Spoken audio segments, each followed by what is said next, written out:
بسم اللہ الرحمن الرحیم۔ السلام علیکم۔ علی امین گنڈاپور اس شخص نے مہنگائی کا مقابلہ کرنے کے لیے عوام کو ایک مشورہ دیا ہے، اور ایسا مشورہ دیا ہے کہ دل کرتا ہے کہ اس کو 21 توپوں کی سلامی دی جائے اور توپوں کا منہ اس کی طرف کر کے چلا دیے جائے۔ اب یہ شخص کشمیر کا وفاقی وزیر برائے امور ہے۔ اس نے گزشتہ روز آزاد کشمیر میں ایک جلسے میں خطاب کرتے ہوئے کہا ہے کہ ہمارے بزرگوں نے قربانیاں دے کر ایک آزاد ملک بنایا ہے، لیکن کرپٹ حکمرانوں نے قرضے لے کر اس ملک کو مقروض بنا دیا ہے۔ اس موقع پر مہنگائی کے حوالے سے اس شخص نے کہا ہے کہ میں مشورہ دیتا ہوں کہ اگر چینی اور آٹا مہنگا ہے تو اس کا استعمال کم کر دیجیے۔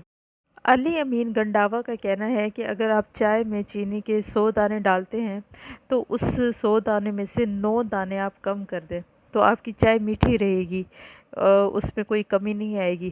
اور اسی طرح اگر آپ روٹی کے 100 نوالے کھاتے ہیں تو ان 100 نوالوں میں سے 9 نوالے کم کر دیں تو اس سے بھی کوئی خاص فرق نہیں پڑے گا۔ اچھا، اب یہ 9 کا ہندسہ اس لیے استعمال کر رہا ہے کہ 9% مہنگائی بڑھ گئی ہے، تو یہ اس کو کمپنسیٹ کرنے کے لیے بتا رہا ہے کہ اگر 9% مہنگائی بڑھ گئی ہے تو آپ 100 دانے چینی کے ڈالنے کے بجائے 9 دانے کم کر دیں، 100 نوالے کھانے کے بجائے 9 نوالے کم کر دیں اپنے کھانے میں سے، مطلب روٹی اور چینی کا استعمال کم کر دیں۔ میں سوچتی ہوں کہ اللہ تعالیٰ جب ناراض ہوتا ہے نا تو حکمران بے وقوف لوگوں کو بنا دیتا ہے۔ اللہ تعالیٰ ایسے نمونے کسی اور کو نصیب نہ کرے۔ یہ لوگ جو شہد کی بوتلوں میں شراب بھر بھر کے پیتے ہیں، ان شہد کی بوتلوں کو کم کر دیں تو کیا فرق پڑتا ہے، لیکن یہ کم نہیں کر سکتے کیونکہ ان کے پاس تو پیسوں کی کمی نہیں ہے، بھوکی تو عوام مر رہی ہے۔ اگر اس جیسے شخص کو 15,000 رینٹ کے مکان میں فیملی کے ساتھ بند کر کے 18,000 روپے تنخواہ میں ان حالات میں گزارا کرنے پر پابند کر کے چھوڑ دیا جائے تو اس کی مونچھ 15 ڈگری پر آ جائے گی، اور جب 2 سال کا بچہ اس کے سامنے دودھ کے لیے رو رہا ہوگا تو اس کو دن کو تارے چاند ہر چیز نظر آ جائیں گی۔ یہ لوگ تو ہرن کا گوشت کھاتے ہیں، نتھیا گلی کی حلوہ پوری کھاتے ہیں، یہ موج مستی اور سیر کرنے والے لوگ ہیں۔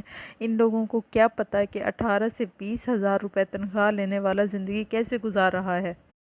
اصولاً کرپشن 50% کم کر کے 20% کریں، پارلیمنٹیرین کی تنخواہیں 50% کم کر کے 20% کر دیں، قومی صوبائی اراکین اسمبلی کی تنخواہیں 50% کم کر کے 20% کر دیں، وزارتوں میں کرپشن اور کمیشن 50% کم کر دیں تو پھر بھی مہنگائی پہ کنٹرول کیا جا سکتا ہے، لیکن ایسا نہیں کیا جائے گا۔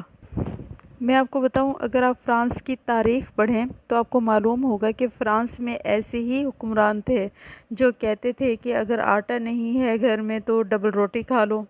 پھر عوام نے ان کو محل سے نکال کر سرعام پھانسی دی تھی۔ اس کے بعد فرانس ترقی کرنے لگا اور آج فرانس کا دنیا میں نام ہے۔ میرا خیال ہے ان جیسے لوگوں کے ساتھ بھی ایسا ہی سلوک کرنا چاہیے۔ اس آدمی پر لعنت بھیجنا بھی لعنت کی توہین ہوگی۔ یہ لعنت سے بھی اوپر والی چیز ہے۔ اس کی شکل دیکھیں ذرا۔ یہ شخص مہنگائی کو کنٹرول کرنے کے لیے یہ بھی تو کہہ سکتا تھا کہ ہم وزیروں کی تنخواہیں مزدوروں کے برابر کر دیں تو ہم کوئی بھوکے تو نہیں مر جائیں گے، ہمارے پاس ویسے ہی بہت ہے۔ لیکن نہیں، ایسا یہ نہیں کہے گا کیونکہ انہوں نے لوگوں سے، عوام سے، بیچارے غریب عوام کا خون چوسنا ہے۔ پتہ نہیں یہ کس بیس پہ کہتا ہے کہ 9 نوالے کم کر دیں۔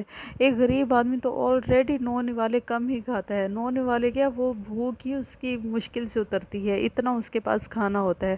یہ کس طرح سے کہہ رہا ہے ایسی بات، کچھ سمجھ میں نہیں آ رہی۔ عجیب اس کی منطق ہے، عجیب سوچ ہے، عجیب طرز حکمرانی ہے۔ اینیویز، میری ویڈیو یہیں تک تھی۔ اب جانے سے پہلے ایک حدیث۔ ہمارے پیارے نبی صلی اللہ علیہ وآلہ وسلم جنوں اور انسانوں کی نظر بد سے پناہ مانگنے کے لیے دعائیں کیا کرتے تھے، مگر جب سورہ فلق اور سورہ ناس نازل ہوئی تو آپ نے ان دونوں کو لے لیا، نظر بد کی دیگر دعائیں چھوڑ دیں۔ امید کرتی ہوں آپ کو میری ویڈیو اچھی لگی ہوگی۔ اگر آپ کو لگتا ہے کہ میرا چینل سبسکرائب کرنا چاہیے تو کر دیں، اور ساتھ میں بیل آئیکن کے بٹن کو بھی دبا دیں تاکہ میری ویڈیوز آپ تک پہنچتی رہیں۔ نیکسٹ ویڈیو تک کے لیے اللہ حافظ۔